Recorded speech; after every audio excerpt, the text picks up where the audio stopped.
You've been told to find your passion and just be yourself. Here's why that advice is making you broke, slow, and completely invisible in a world that's speeding past you. In the next 5 minutes, I'm going to show you exactly why the most cringe people you know are winning, why boredom is your only real superpower, and the specific courage gap that's keeping you stuck in the middle of the pack. Everyone wants the results.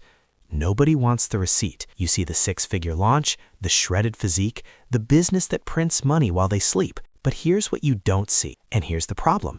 They paid a tax you haven't even considered. That's the tax most people aren't willing to pay. What tax? The tax of looking stupid for 6 months straight, of explaining to your friends again why you're working at 10 p.m. on a Tuesday instead of grabbing drinks, of posting content that gets exactly 3 views total for 12 consecutive weeks.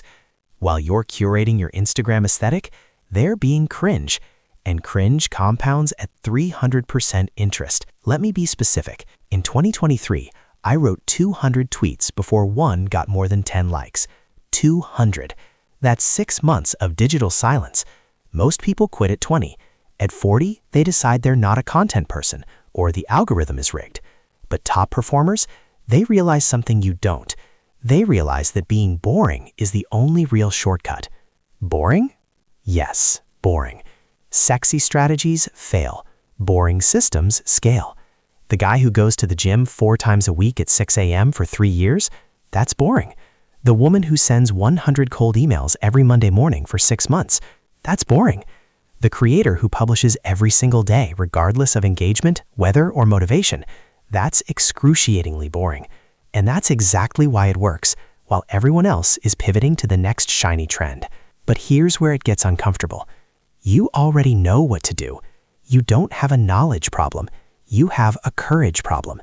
You're waiting for permission, waiting to feel ready, waiting for the perfect moment when the risk feels safe and the path feels clear.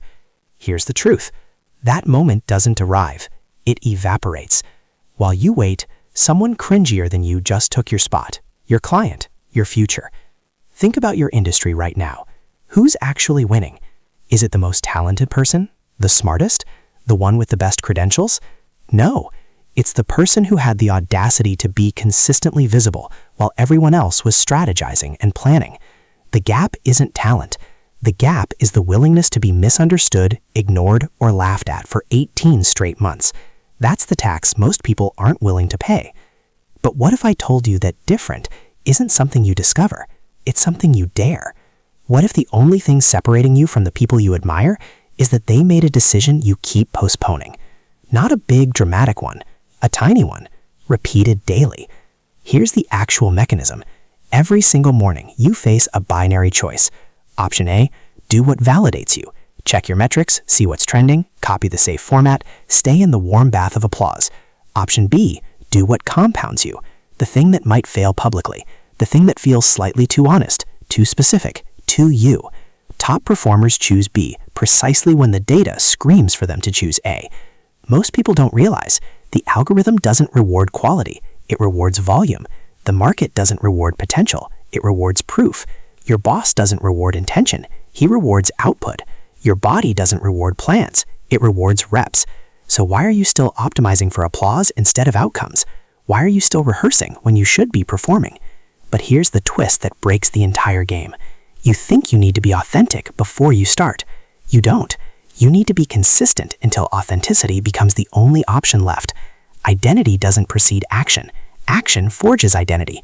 You don't find yourself through introspection. You build yourself through repetitive, boring, occasionally embarrassing motion. That's not motivational fluff. That's behavioral physics. That's the tax most people aren't willing to pay. Let that sink in. You're not stuck because you're unclear. You're stuck because you're inconsistent. The version of you that has everything you want, that person isn't smarter. They didn't read more books. They just stopped negotiating with their comfort zone 6 months earlier than you did. They stopped waiting for the feeling of confidence and started collecting evidence of capability. So what changes now? Not tomorrow. Now. You pick the thing, the specific thing, the outreach to the person who intimidates you, the content that reveals what you actually think, the ask for the money you deserve, the boundary you've been avoiding. You do it badly, you do it boringly, you do it